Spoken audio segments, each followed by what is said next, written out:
resh, sin and shin and tav.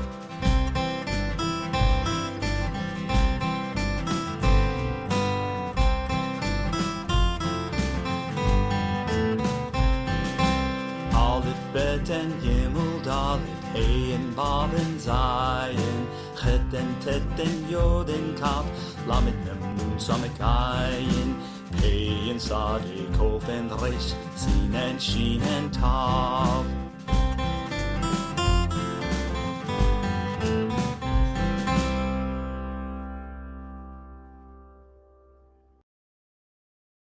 Shalom, Mishpacha.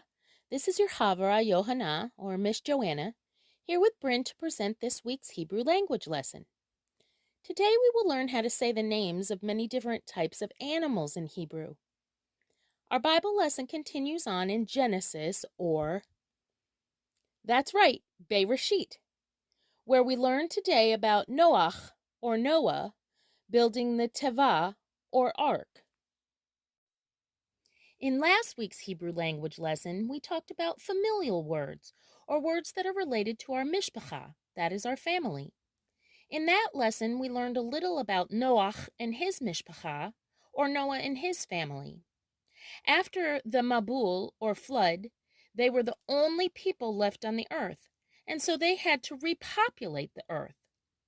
Well, the same can be said for all of the animals that Noach was told to bring upon the ark.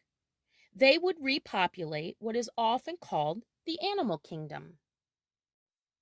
When thinking about the story of Noach, many people like to focus on the chayot, or animals, frequently envisioning two of every animal walking into the teva, or ark, side by side, as if in a parade, then stowed away comfy inside the ark, or teva, to be saved from the mabul, or flood, along with Noach and his mishpacha.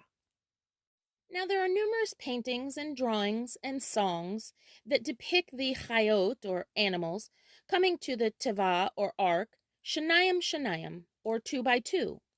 And while it's true that Noach was to bring a pair, one male and one female, of chayot, or animals, which Yahweh called tameh, or unclean, Bereshit, or Genesis 7:2-3, tells us that there were to be 7 pair, Shiva Shiva, or 14 total, of the animals which Yahweh called Tahor, or clean. Now, in talking about Tahor and Tameh, or clean and unclean, concerning Chayot, or animals, we're not referring to whether the animal is dirty and needs a bath. No, these terms concern ritual purity and speak to the purpose of each Chayot, or animal. In Vayikra, or Leviticus 11, we are told that certain animals were tahor, or clean, and acceptable to eat, while other animals were tameh, or unclean, and not acceptable to eat. There are many distinctions made in Scripture between those chayot that are tahor, or clean, and those that are tameh, or unclean. For example, land animals that are clean to eat are said to chew the cud and have split hooves. Cud is a portion of vegetation that is chewed and swallowed, then brought back up to be chewed again to break down all of the nutrients from the food. A hoof is a sheath of horn which covers the toes or a portion of the feet of certain animals. Perot, or cows, have split hooves and chew the cud, so they are tahor, clean. Susim, or horses, don't chew the cud, and their hooves are smooth, so they are tameh, or unclean. Hazarim, or pigs, have split hooves, but they do not chew cud, so they are also tameh, or unclean. Now, chayot, or animals that are tameh, or unclean, are not bad, and it does not make you tameh, or unclean, to touch them if they are alive. Touching dead things does make people tameh, or unclean, until they bathe, and then for a certain period of time afterwards. Chayot, or animals that are tahor, or clean, are acceptable to eat, and many were used as sacrifices and offerings to Yahweh. Chayot, or animals that are tameh or unclean, have different purposes. Some are food for other animals. Some are beasts of burden, which means they're used for work. Some you can ride on. Some plow the ground. Some pull carts and wagons. And many tameh, chayot, or unclean animals, clean up the environment for us. This picture shows oysters, which are tameh or unclean and not acceptable as food for us, doing exactly what Yahweh created them for, which is helping to clean up the environment. Both tanks have water that was taken from the same place at the same time, but the tank on the small or left is murky, while the tank on the yamin or right has oysters in it, and we can see that the water is clean. And this is why oysters are not food for us, because they're cleaning out toxins and pollutants, which are not good for us to consume. So we see, just as Yahweh said back in the first chapter of Bereshit, his creation is tov, or good. There are different purposes for different chayot, or animals. Some are tahor, clean, and some are tameh, unclean, but all are tov, or good, for the purposes which Yahweh intended.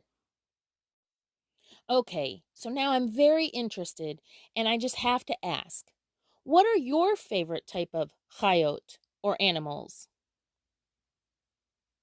Oh, I really like those too. In many polls, that means votes, the most popular animal in the world is the kelev, or dog, and the second most popular animal is the chatul, or cat.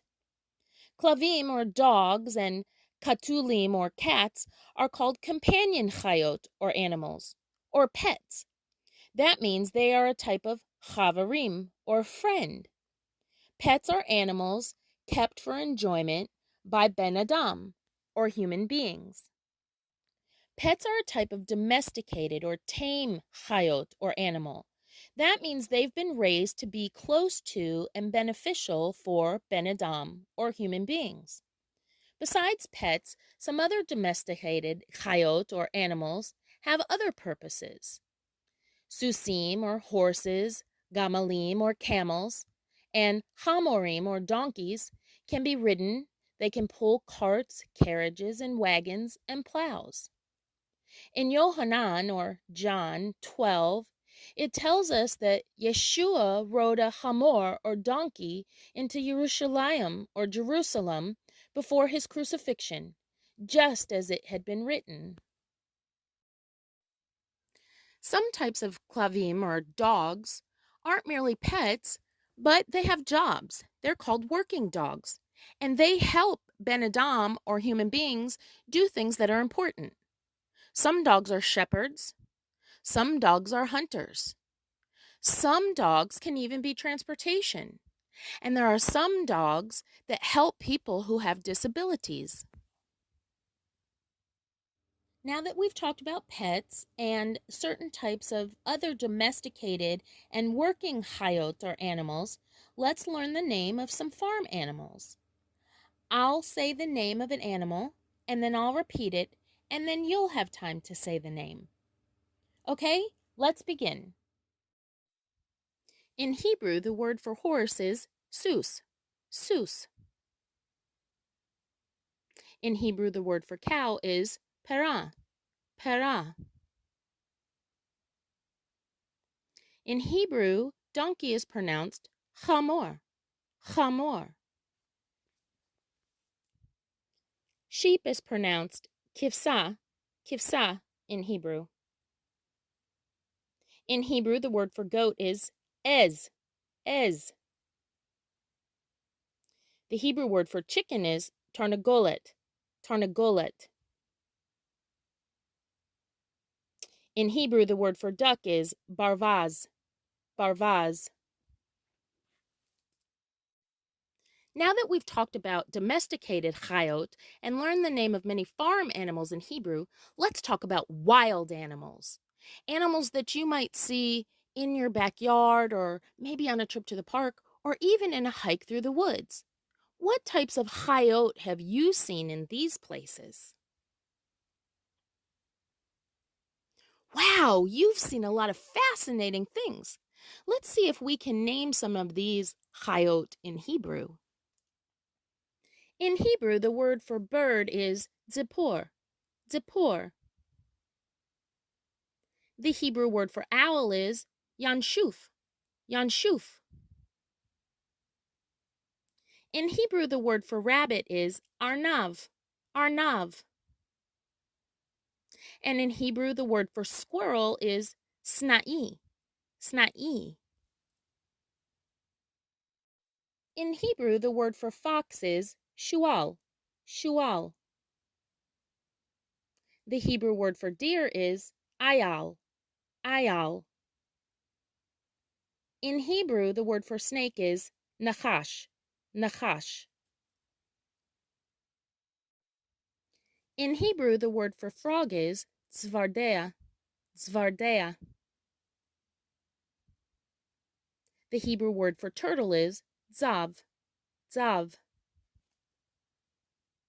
Now let's learn the name of some of the really big, extremely strong, and even ferocious wild animals, chayot that live in the forests or jungles or even in the oceans of the world.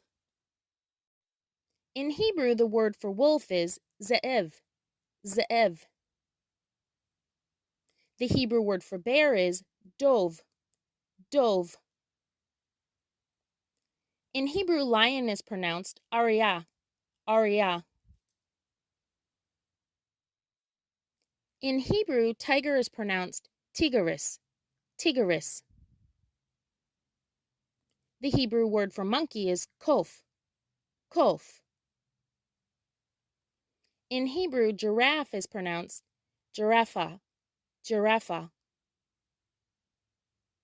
The Hebrew word for elephant is pil, pil. In Hebrew, camel is pronounced gemal, gemal. The Hebrew word for fish is dag, dag. In Hebrew, whale is pronounced leviathan, leviathan. And the Hebrew word for shark is karish, karish. Mazel tov! Do any of you remember what that phrase means? You're correct. It means congratulations. And you deserve a big congratulations for doing such a wonderful job going through this whole lesson today and learning the names of so many chayot or animals in Hebrew. This week, as you practice saying the names of the chayot or animals in Hebrew, I want you to remember that Yahweh made each one of them for a special purpose, and that He said His creation, which the chayot or animals are a huge part of, was tov, or good. This week, I also want you to remember that Ben Adam, or human beings, were made B'Tselem Elohim. Do any of you remember what that phrase means? You're right. It means in the image of Elohim. And as such, we were created with a purpose also. But our purpose is different than the chayot, or the animals. In Yahu, or Matthew 22:37 through 40, Yeshua HaMashiach says, "You shall love Yahweh your Elohim with all of your heart and with all of your being and with all of your mind. This is the first and greatest commandment. And the second commandment is like it. You shall love your neighbor as yourself. On these two commandments hang all of the Torah and the prophets." Following these two commandments is a big part of our purpose and what Yahweh created us for. Until next time, Chavarim, Shalom B'Shem Yeshua HaMashiach, or peace to you in the name of Yeshua Messiah.